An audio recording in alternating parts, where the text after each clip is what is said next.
Okay, welcome everybody to the show. Hope you're having a fantastic day so far. If you have been on our Revenue Rebels episodes before, let us know in the chat. We would love to hear from you. And also, as well as we always ask people, where are you tuning in from today? We like to see where the audience is coming from, where everybody's at. So if you let us know in the chat where you're tuning in from. We'll give a couple of people a couple minutes as they get in here, but we're going to introduce the two people we have here. How are y'all doing today? Really good, Really? actually. Oh, really Yeah. good. I just had my new wardrobes delivered, so I have someone in the next few days fitting them. So yeah, really good. Got some storage going to be happening in the coming days. Okay. Shout out to Charlotte. She's feeling really good. That we like Yeah, that. I'll second that. Fortunately, also doing fantastic. Yeah, just feels it's springtime here in Sweden where I'm at the moment. Sun's out, so can't complain. Yeah, anytime the sun comes out, it's hard to complain. It's very hard to complain. So we got people all across the board. We got Wisconsin, we got Sweden, we got Norway, Denmark, Copenhagen, UK. We got more people coming in. We'll give you all an opportunity to come through. And as we dive into this today, you all are here obviously to learn about how to navigate multiple key stakeholders. That's what we're going to be discussing today. And as we get into that, I'll just go ahead and start sharing because I know people are trickling in.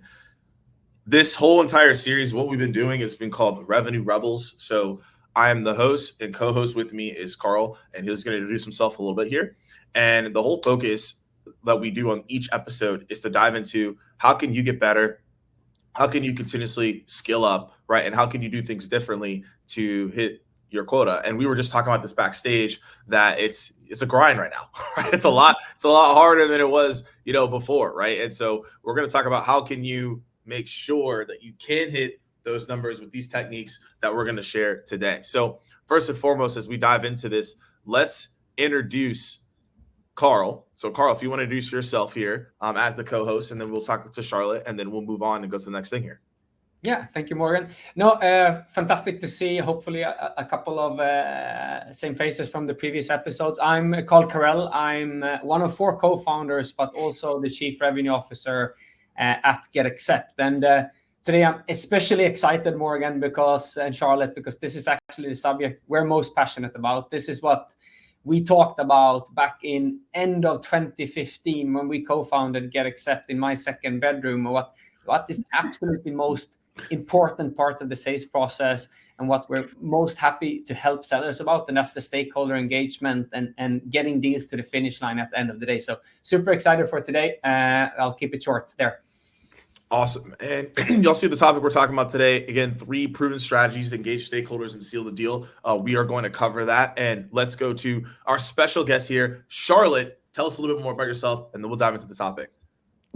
I actually prefer Charlie, so I'll start with that. Charlie Johnson. Right. I'm an AE at Sales Loft. I also need to update my LinkedIn picture because that doesn't really look like me anymore as well. But yeah, I've been an AE for the past, I think, only 2.5 years now. And as they've mentioned, like selling is harder than it was ever.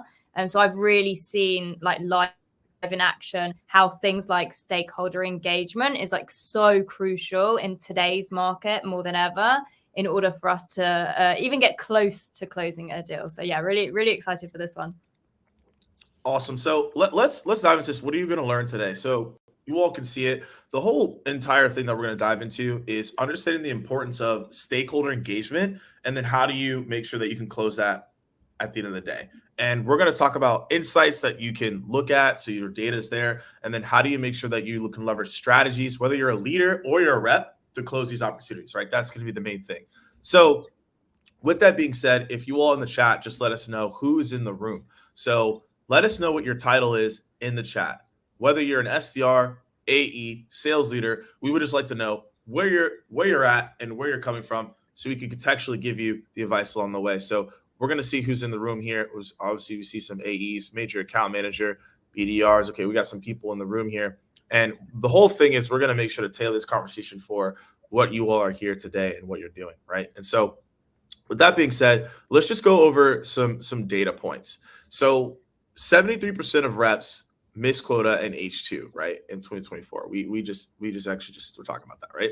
44%, all right, in 2023. 44% of deals are being pushed back. So as of right now, we're seeing this shift. And again, we were talking about this backstage. So Carl, I would like to actually point to you. I know this is data that you all are analyzing and studying at GetAccept. And I would love to hear your perspective on why you think this number is so high, on why people are struggling and why deals are pushing back, and what you're seeing with your sales team.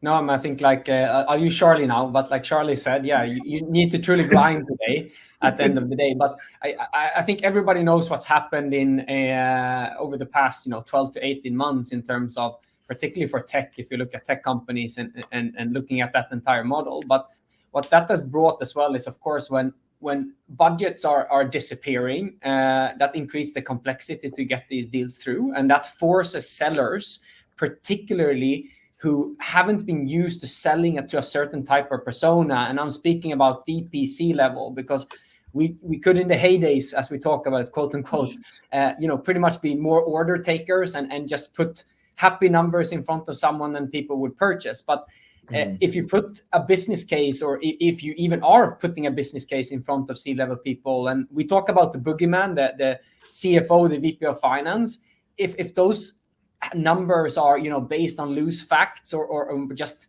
estimations, what you believe, rather than numbers that are based on the business you're selling to, ultimately, I can tell you the truth, you're screwed. You're not going to win that deal at the end of the day. So again, we talk a lot about the boogeyman. How do you engage the financial buyer, the economic buyer, the businesses? And unfortunately, the vast majority of sellers have not been equipped to do so, and that's why we see almost 3 in 4 reps missing quota.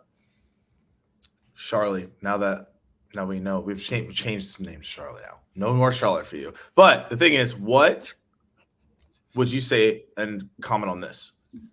Yeah, I mean, I've always been Charlie, but let's move past that one. Yeah, 100%. Like, if I look at when I first started as an AE, like I could get away with just having like an SDR manager on a deal and I could close that deal. Fast forward to today's market, it's kind of just like emphasizing everything that Carl has said. I now need to run a 10K deal like it is literally an 100K deal. So having more stakeholders involved, as Carl mentioned, having clear ROIs, not just generic ROIs that are going to kind of help someone, but actually specific ROIs that are relevant to that organization. Like all these things that are needed to run a larger size deal, you need to be doing on your smaller deals as well. Otherwise, you're going to be one of those reps just not hitting targets. And it's a lot of work and a lot of effort, but actually, sadly, I find it quite exciting as well how the sales cycle has evolved so much in the past 2.5 years. And for you to win a deal today, you just have to be way tighter on your sales skills. So fast forward to when hopefully the heydays will come back, you can apply the tactics of like how you need to win a deal today to future when pipeline doesn't become an issue. Wow, you're going to clean up. Like it's going to be the best time ever. So although it's difficult now, long term, it's a little bit exciting to me. Yeah. Cool. So let's go into these pieces right here, and obviously we see where we're going right now with the sales trends. Win rates down, sales cycles longer, deal values, obviously they're not getting as big. And so this is just what we're talking about, right? Like there was that heyday where things were great, that this is a time where you can learn and skill up. And if you skill up during this time and you're successful, when things come back to the same pace or normalcy, then we'll start seeing that progression there as well, which will be absolutely key. I think that's what we're obviously going to be talking about today and what we're going to be diving into, but you can kind of see the data here and how this all pans out. And this is also something I want to share as well, and just a visual so you all can see, and then we'll get right into the tactics of like, how do you actually do this? 8 to 12 stakeholders maximize win rate. Now, I know some of you in here, you may not have 8 to 12 people to speak to because you may be talking to a smaller organization, and I understand that. However, what we have seen in this data is the more people you have involved, the better that it's going to be. You know, the way I always like to think about this is insurance, right? If we have car insurance, you have rental insurance, you have house insurance, you need deal insurance. So in order to have deal insurance, you have to have more people in the deal. and engaging stakeholders and getting in front of them, right? And that's the key component here of what we're going to be talking about. So now that we see like the data, we have like, okay, we definitely need to like get better here.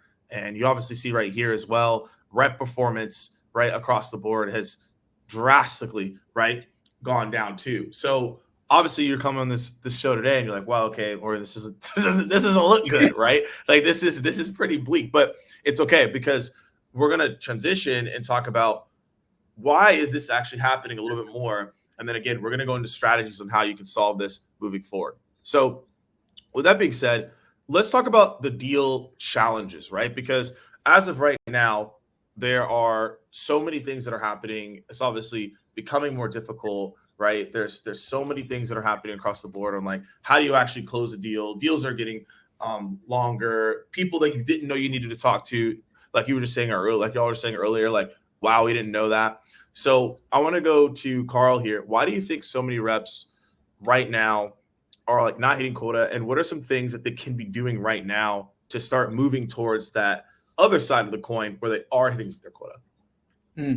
Now I'll get back to my first answer, right? I think that people are not equipped in that statement to sell to the new type of persona. So I think that's the main reason why deals get stuck, and we don't feel a good reason to speak early. If you don't understand the buyer, if you don't understand that persona, what they care about, what's important to them, you're of course going to be afraid to engage someone you feel you're going to strike out with. Like, you know, you're not going to be able, you're going to miss out on your three bets, right? And I think what's really, really important there is how do you educate yourself to sell to that new persona? And that comes in then second, speaking to all the sales leaders that are listening to, how are you actually incorporating this into your new updated sales process? Everybody needs to up their sales process and their enablement, right? But how do you get this in to become a rhythm where it's not just the 1 in 4 who are reaching quota, who are doing this maybe by themselves independently, but how do you deploy this as an actual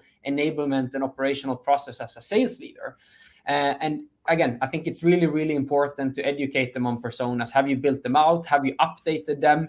Do you give them opportunity to train on these things? For example, a simple thing. Let's say you're selling to a CFO or a financial team. Maybe invite your CFO, your VP of finance, run an interview ahead of the sales team. Do you have portfolio companies, friends who are CFOs or VP of finance? Run a little fireside chat with Q&A to understand how are they thinking and how do you talk to them, and maybe what are some of their pet peeves when they have sellers speaking to them. So simple small tricks that you can do to really learn your team and learn yourself on how to sell to that type of stakeholder. Again, same trick works if you're selling to product people, if you're selling to sales people, marketing people. Educate people on how to speak to those ones. And then last but not least, I think, how do you get your champion to help you to do that? I love that bit about like asking someone within your company to who like that new kind of type of persona who's coming into deals. Like a common one for us at the moment is CFOs, also IT teams. I've never spoken to so many IT teams before in my life. Yeah, so it's really interesting, and it's not a persona I'm used to. So I'm doing exactly what you've mentioned, Carl. I'm speaking to people internally, asking them, okay, what's your experience in sales processes? What's annoying? What are you trying to block as well? Like, what should I be prepared for? But also just ask. You can literally reach out to a random CFO and say, hey, I am learning right now, and we now have CFOs as a persona that we're selling into. I'm not trying to sell you here, but I would just love to grab 5 minutes or to ask you 3 questions to pick your brain to help educate me on how I should be selling to a CFO. And you might think, oh, CFO doesn't have time for that, but you'll honestly be shocked at how many people are open and willing to help. So yeah, you can speak to your team internally, but don't be afraid to reach out to people as well. People are willing to help. So yeah. I think that's a fantastic statement. I mean, we're so psychologically geared towards help people when someone asks for help, but people are so afraid about putting themselves on the line and say, I actually don't know this. Can you please help me to sort this out? Or help me to understand this? Very powerful question. Yeah, so don't be afraid of the boogeyman is what we're saying here, right? Love the boogeyman. You got, but the thing is, you bring up an excellent point. There are people that before they were a part of the decision, but we never had to encounter them, and now we do. I think for most deals that I speak to people about, they're running into the CFO or procurement, right? That's another one. I try to get ahead of that too. Like I talk to people in procurement because for the most part, procurement, they come in the deal at the end and they actually get comped on discounting your deal. And so if you don't know how to talk to them, right, you're it's going to be a bad scenario for you. So that's another thing I always recommend people as well is talk to procurement. Like every big deal there's a certain threshold. It's like once it goes over X amount in a company, you automatically get sent to procurement, and they're like, "Hey, we need to discount this." And you're like, "Wait, what?" After you've talked to 10 stakeholders, by the way, this isn't like after you talk to one person. This is like after you talk to 10 people, you now have to go to procurement. So getting an understanding of how they operate, how they get comped, can you come to a reasonable deal? I always hop on the phone with them for like 10, 15 minutes to make sure it's reasonable and go from there. Back and forth via email with them typically isn't the best, but that's just something I've learned. Like they've been a part of more deals as of late too. And so we have actually a really good question in here that I like. And by the way, if y'all have questions, throw them in the Q&A so they don't get lost in the chat. But this thing right here, we've been talking about it. Do you think things will come back to how it was, or can we acknowledge that sales is changing and may never go back to the good old days? I think that's important for us to talk about as we're diving into these things. Yeah, I'm happy to answer this one. I think it's going to take a long time before we're seeing, and we talked about it a little bit backstage as well. I mean, Charlie, you mentioned that you started as an AE in beginning of 2021. That was also the year, if you look from a VC funding perspective and startups, that's when investors were paying 50 to 100 times revenue to invest in companies. That was unrealistic, is a realignment based after COVID. And I don't think we're going to see those days again. The difference is, though, like with all these changes, companies just have to adapt. Sellers will become better. The people get rich quick kind of people who join startups or companies or sales organizations will probably leave because it's too tough and they don't have the motivation to do so. So I think if we fast forward 24, 36 months, we're going to see a significantly higher performance. We're going to see better sales leaders, revenue leaders for enablement and operations that ultimately lead to more efficiency and more healthy businesses. But I don't think we'll see ultimately in a long time the so-called heyday that we talked about in the beginning. Yeah, I sadly agree. I hope it does change, and I hope the world proves you wrong. But I agree. I don't think it's ever going to go back to that situation again. But again, it's exciting because why wouldn't I want to up my sales skills, and why wouldn't I want to become a better salesperson? So in the weirdest way possible, I'm glad that we had these kind of downward markets, recession markets, because it's made me so much better than I was a year ago. And yeah, that's kind of the best outcome I can hope for. We have I think this goes in line with the answers that we just had here. Person's coming from a startup, first in sales, had to generate whole sales pipeline. We've all been there. But the hardest thing is not having a mentor or senior. Any advice for startup, SDR, BDRs, or really just startup salespeople as we're entering in this new environment? Yeah. Go out on LinkedIn and find someone from a larger company, or speak to people on LinkedIn who are in the same situation, and find a mentor. Essentially, your mentor does not need to be internally at your company. A lot of my mentors have been externally at other companies who have helped me. So really use LinkedIn as that community and that networking it's supposed to be, and speak to other people in the same scenario as you, and ask them for how they overcame that challenge of not having a mentor.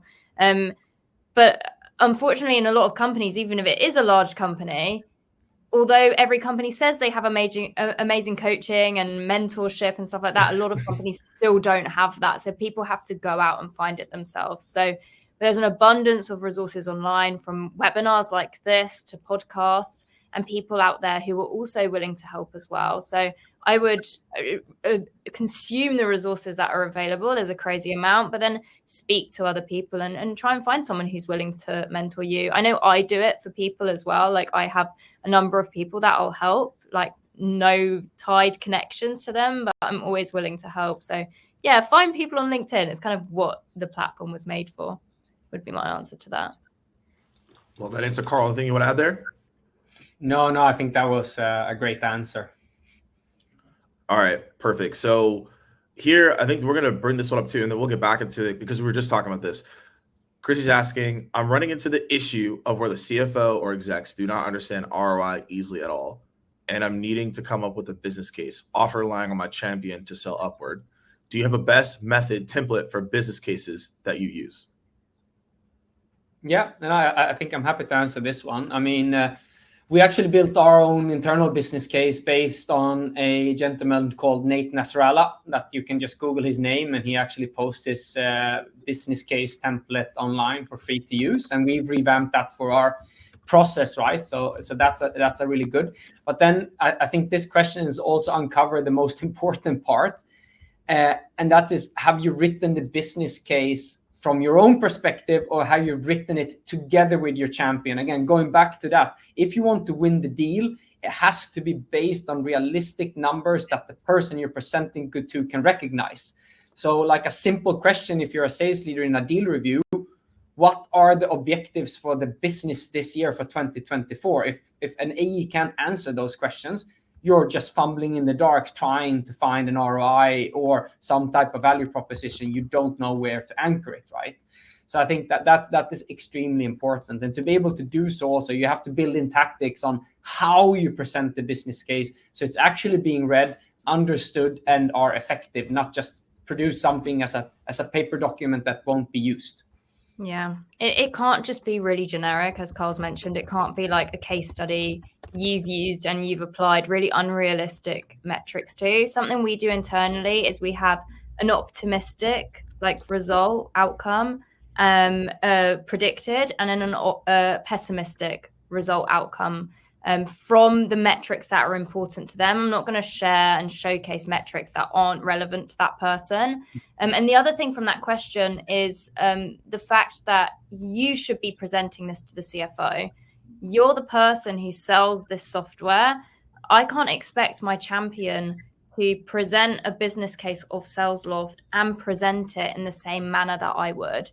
So if you do have a good enough champion, they should allow you to present that ROI to the CFO, which is then going to help you uncover what the CFO cares about rather than just what your champion cares about as well. So make sure you're asking to present it directly to them. And if they say no, try and uncover what's making them uncomfortable about introducing you to their CFO as well. So hopefully that helped answer that question. I see a couple of them coming in.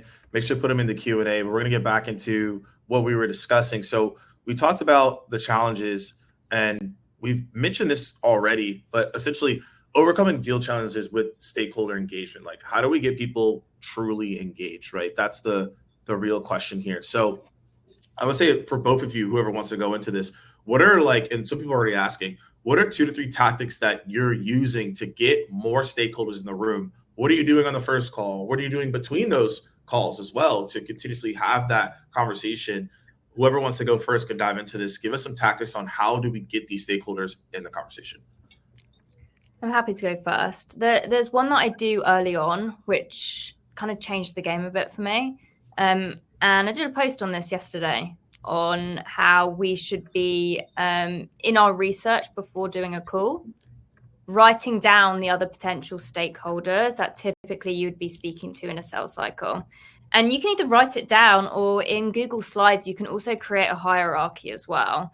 And what this allows you to do is when you're speaking to your prospect and you're talking about challenges, you can try and then find out, okay, who else is affected by these challenges? Usually, and I'm just going to share something I put together of a hierarchy of your company. Usually, when I'm speaking to companies who are struggling with this, it's also affecting Bill here, who's your CRO, Becky here from Sales Ops, Billy over here from Customer Success. But from this hierarchy, who else is being affected by these challenges that you're speaking about? And I think this is really great because it's a natural way to open up and introduce to other stakeholders who maybe they wouldn't have even got involved. So I think that's a key one I do.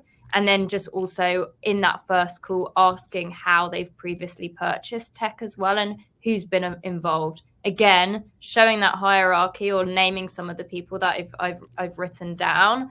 And then they can educate you and help educate you on kind of who else was involved when purchasing tech. And then you can ask more questions around things like who was a blocker and things like that. And to clarify, when you're showing the hierarchy, is that something like you're doing a screen share and saying, hey, this is what I know to be true? Like you're showing them visually? Yeah. Okay. Depending on the size, if it's a small opportunity, probably not. But if it's one which can have multiple stakeholders, and let's say I want to sell into other functions as well, like for us, we don't just sell into SDRs and AEs, we can also sell to CSMs, AMs. So I'm trying to get almost permission to speak to those additional stakeholders as well.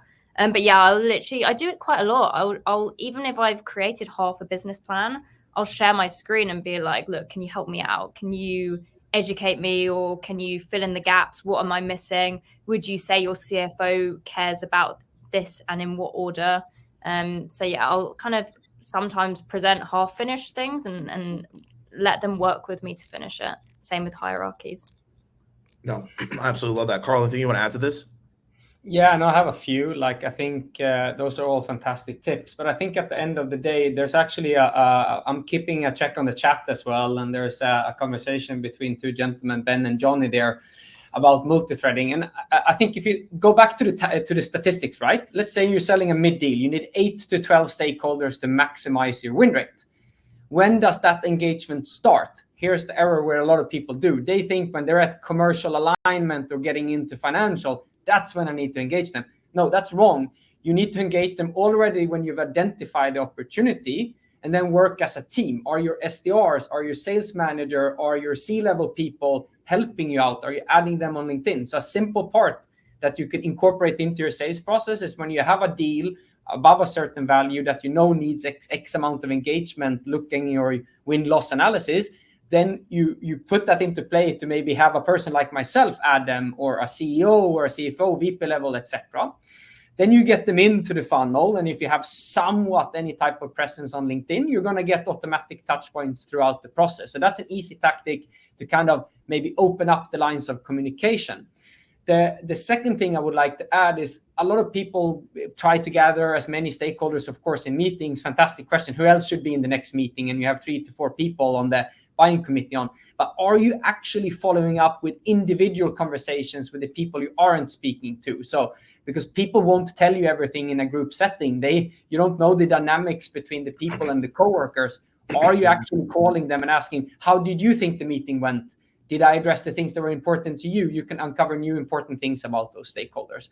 And then ultimately, I think the third tip I'll add is, how do you then present those findings? And I think I'll get a little bit biased here. I mean, we've created a digital sales room category for this specific reason, is how you sell together with your champion, how you engage the stakeholders and control the content. So even if you don't get the opportunity to present to the CFO for the business case, with a solution like that, regardless if it's ours, you can actually own that executive summary with a video intro, explaining your findings, and not just having text and numbers and potential value, but again, providing context and the best buying experience for every single stakeholder through that process, not just from proposal to close, but all the way from actually the first chat when you have identified a new opportunity. But again, harder said than done. But as Charlie said in the beginning, if you want to win deals, you've got to be prepared to do the work necessary. Yeah, That's it. That piece about like following up individually when you have multiple stakeholders on calls, even ringing them before the meeting to understand what they want to get out of the call and what their key objectives are. This is so key. And I don't know how many people actually do that. They have a call.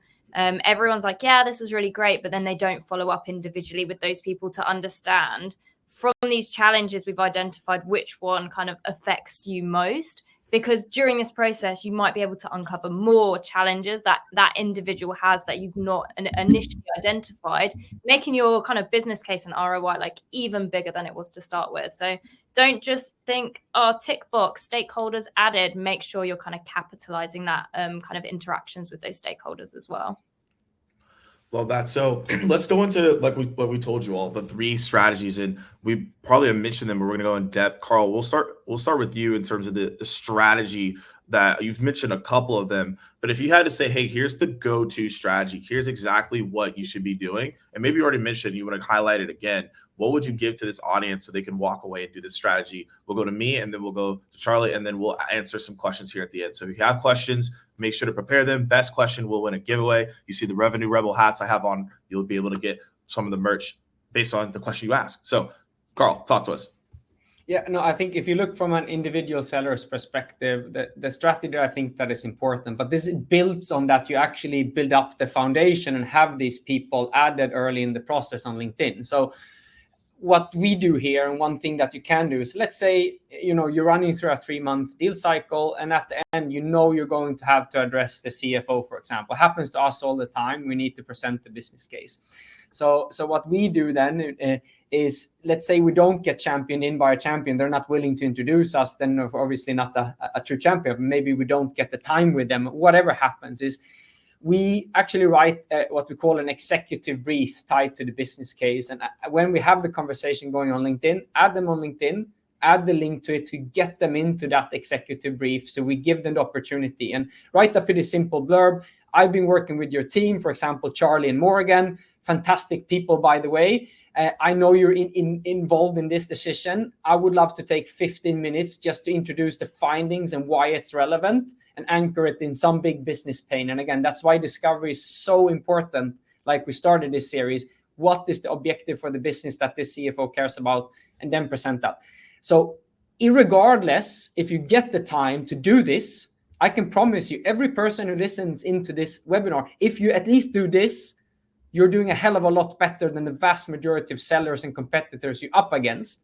And maybe it's just you reaching out and offering the help to educate them that gets you a seat at the table at the end of the day and win that deal. Awesome. No, I agree with that 100%. And the thing is, like, what you're saying is exactly right, because even for a lot of people that's like, oh, this sounds like small steps. It sounds like straightforward. A lot of people don't do this. So it's sometimes these little incremental things that can change everything across the board. So next up, we have Charlotte, your strategy. Break us down. What are we looking at and what's going on here? Guys, this is going to change your life. This has transformed my life. If you guys don't follow someone called Jeff Hoffman, you might want to put him in the chat. Jeff Hoffman on LinkedIn, definitely follow him. He has done training at our company, and he created this for us to use, and it's called a gives and gets. You can see on the left, there's the gives. The gives are things that I'm going to be giving to the company. So demos, discount, trials, whatever it might be. Those are the gives. And then the gets are things that I'm getting from that company. So mobile number, strategy goals, access to the economic buyer.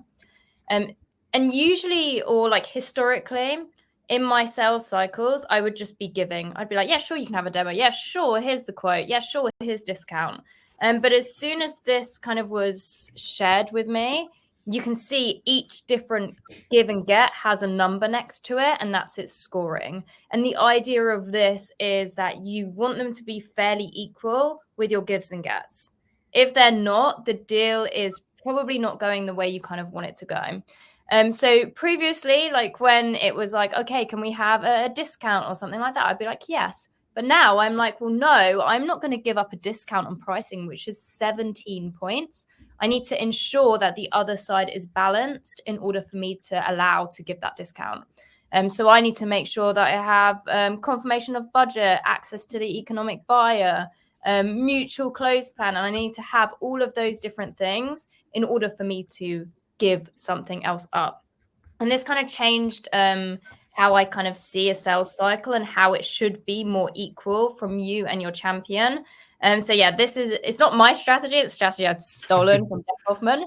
But this is something that really has changed the game with me. And it just shows that you need to be ticking these things off, and you'll slowly go down them. That's the whole point of it. You'll slowly go down them until you've got that signed contract and discount on pricing. But during that process, you then need to have like access to the decision maker, access to the economic buyer and things like that. So it's all part of that kind of like tick box exercise that this is. It's also fun. It's a little bit competitive because I'll be like, no, I'm not giving you discount. I'm giving you 17 points. I'll give you 17 points. I obviously won't say it like this. I'll do it in a more salesy, creative way. But yeah, like personally, I don't want to give up 17 points if I don't have a meeting on the calendar and I don't have a decision criteria, as an example. So yeah, this one has changed the game for me. It's fantastic. And I think to the point before, you really have to put into process. And look at you, Charlie. You love this, right? So I mean, this is something that you talk amongst your team, and I think that comes down to it. If you're a sales leader, you can't rely on a couple of top performers doing their thing. What are they doing? How are they being successful? And how do you then implement that to get better stakeholder engagement at the end of the day in every single deal, not just by chance because a rep chooses to do so, but how do you design so they have to do so? Yep. I will co-sign this. I use this when I worked with John Barrows. John Barrows' mentor is Hoffman. So that's where we got it from. And this is a game changer. Just like was said, like you just look at the deals differently, because you're like, especially when you're doing a review with your manager and you're like, wait, I've given away 50 points and I only gotten 2. Like you look at things a lot differently. You're like, wait, I'm getting annihilated right now. So that's when you start looking at it differently. You start taking the deals more seriously across the board. So well, let's talk to the chat, everyone here, and then if you have questions, put them in here as we have our final minutes left, and we'll tell you what's coming up next. But if you found this to be helpful so far, let us know in the chat. Say, hey, this has been extremely helpful. We've learned a lot so far. Let us know. I'm going to go into the last strategy. We're going to go into what's next, and then we're going to answer any questions if y'all have them. So the strategy I have on my end is very straightforward. We've talked a lot about how to engage multiple stakeholders. Mine, literally at the end of the day, is after someone has had a conversation, let's say we had like multiple stakeholders and decision makers in the conversation, on that one-to-one, I'll just send a video to them on LinkedIn. So I'll just do a quick 10-second video. Hey, like, thanks so much for hopping on the call. I know in group settings, sometimes people don't get their questions addressed like they would want to. Like, is there anything I can help you out here? And then that actually creates another dialogue in LinkedIn, or even you can do this in Slack as well. And now we're going from there. So that's how I keep people engaged, not just on email, but now I'm talking to them on LinkedIn. I'm talking to them on Slack, and there's a lot of things going on there. And so, again, as y'all have questions and you add them in here as we wrap up, the thing that I want to show you all is what's coming next. So we just talked about how to engage the stakeholders, but when you engage the stakeholders, now obviously there's competition that you're selling against. So Samir will be diving into, the CEO of GetAccept is going to be diving into how do you outperform the competition? How do you leverage these stakeholders? How do you leverage your champions? How do you leverage what we just talked about here to get in front of the competition and close more deals using the platform that we were just talking about, GetAccept? So if you are interested in that, I definitely highly sign up for this. There's going to be a lot of action-packed tactical information like we talked about here. So you see the QR code in the top left. If you want to go ahead and pull out your phones and do that and sign up, we'd appreciate and see you there. But that is what's going on that end. So definitely go sign up and go check that out. But as you do that, there's more questions that are coming in here. So as you all do that, question for you, Charlie. Sorry if I missed the first part. How transparent are you with this? Do you actually show your prospect? So I think they're talking about here on the hierarchy. I think they're talking about. I think, Rudy, let me know if you clarify what you meant by that. But I think that's what they're talking about here, or the scorecard. The hierarchy or the scorecard. Yeah, I'm trying to figure that out. Rudy, can you let us know if it's the hierarchy or scorecard? Which one is it? The table. So yeah, the scorecard. Gives and gets. I don't show it. Do you know what? I sell to salespeople, so sometimes I share best practice. So do you know, and it does help me sometimes in my sales process. Like as an example, when I'm sharing about different cadence scenarios, I can tell them my process and our process at SalesLoft is to add the SDRs on LinkedIn and all the reps, and also to have exec alignment as well. So I can share more about my process. So in my situation, sometimes I show them gives and gets, but more like as a best practice resource for them that they can use for their team.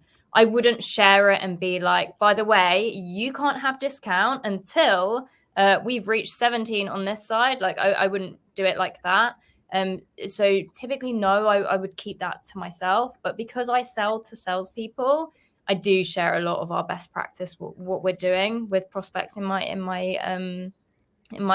opportunities. And so I do sometimes, but like if I wasn't selling to salespeople, I wouldn't be showing it, if that makes sense. Cool. Hopefully I have to answer the question. Rudy, let me know. And then we have another question here. How do you test if your champion is an actual champion? Yeah, I think there's a fascinating question, but I think anyone who's done any medic or medpic training, right? Like a simple part, we talked about introductions, right? Is this person willing to introduce you to their boss or their executive sponsor or a decision maker, a person? If they're not willing to do that, they're not the true champion. Of course, there could be a caveat. They're so far down the organization, they don't actually have an audience with that person, but you can at least try on the next level. Another way to do it is also about building. We talk a lot about mutual success plans. That's actually a feature in our platform. Like, is this person willing to look at like how it would look to actually get to an objective, which is starting working together, right? And then I think underestimated also, just be damn transparent. Hey, my dear person, do you actually prefer us, and do you think we're a good match, and would you like to continue this so we go all in together to get this done? Be honest with me, otherwise we have to go back and establish our relationships. So I think be frank in your relationships. I think that goes for business as well as private. Radical transparency makes it a hell of a lot easier, to be totally frank. 100%. Like I ask after most of my calls, I will ask the same question, like at this stage, who's your preferred vendor? And I'll always ask. And my prospects are pretty frank and transparent with me. And also on my gets scorecard, if I'm not getting a lot of gets and they're not allowing me things like access to economic buyer, they're not allowing me to get many points, then they're probably not the right champion that I need to be speaking to, and I need to probably find someone else. They want to know, when do you ask? Is that they're saying first meeting, second meeting? Ask what? Ask the question around who, like, preferred vendor so far. I'm assuming that's later down the line. It's not the first call. Yeah, I mean, yeah. Do you know what? After my first demo, and I'll always ask, what stage are you at also with the others that you're speaking to, right? Because if they're really far down the line, then I need to make up some time, but also I need to understand, okay, you're really far down the line with our main competitor. Are you just doing this so you can get pricing and submit it? Or are you actually like genuinely evaluating us against each other? If so, are they your preferred vendor, or have they missed the mark a bit? And if they are the preferred vendor, then you can then find out, what have I missed? And is it something that you can make up on? And if it's something you can't make up on, then you can disqualify them and move on to a different opportunity. So yeah, I do it pretty early on, actually. No, I think getting back to Morgan, we had Alex Ollie here on Discovery, right? He talked about UFC upfront contract, and that's also an easy way. Like, we'll go through this meeting, and at the end of the meeting, what's the most important thing for me to know? And then you'll ask to say, I'm going to ask this question, but that's where we're going to get now in 45 minutes from now. But let's focus on the objective. And then you kind of peg up that question to be able to ask it as well if you feel uncomfortable in doing so.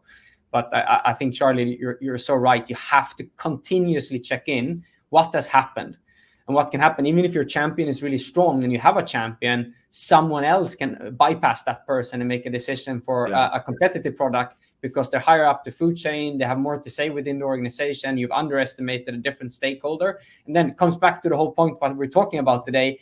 Have you missed to engage that person, a detractor or someone else? Yeah, then again, you're screwed. So again, I think everybody just needs work a hell of a lot harder today to be able to engage all these different people.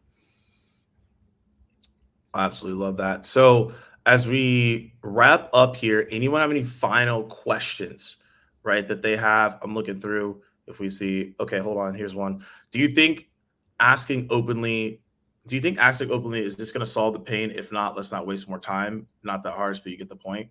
So I guess being more direct, assuming is what's the question here, is that more helpful than not addressing it directly? Yeah, I'm extremely direct, like extremely direct. Like, and I will tell someone as well directly if I don't think from the challenges and from their company goals, I will tell them if I don't think we're a good fit and potentially they should either evaluate a different vendor or if there's other tools in the space that they should be looking at. So yeah, 100%. I'm pretty brutal with like disqualifying out, but also like testing people. Because either they'll say, yeah, you're right, this probably isn't the best fit, or they'll fight back and say, no, I completely disagree because of this, this, and this. So in that stage, you'll then have a qualified op. Yeah. Perfect. All right, y'all, we're right at time. So Carl, Charlie, where can they find you moving forward as we wrap up here? Just LinkedIn. Charlotte Johnson. Probably need to change that to Charlie Johnson, but yeah, Charlotte Johnson on LinkedIn. Now you're confusing people. I'm still Carl, so it's Carl Carell after the vanity link in LinkedIn. They're continuously talking about stakeholder engagement, mutual actual plans, medpick, closing deals. I mean, that's what we do. So yeah, reach out and start a conversation. Looking forward to hearing from you.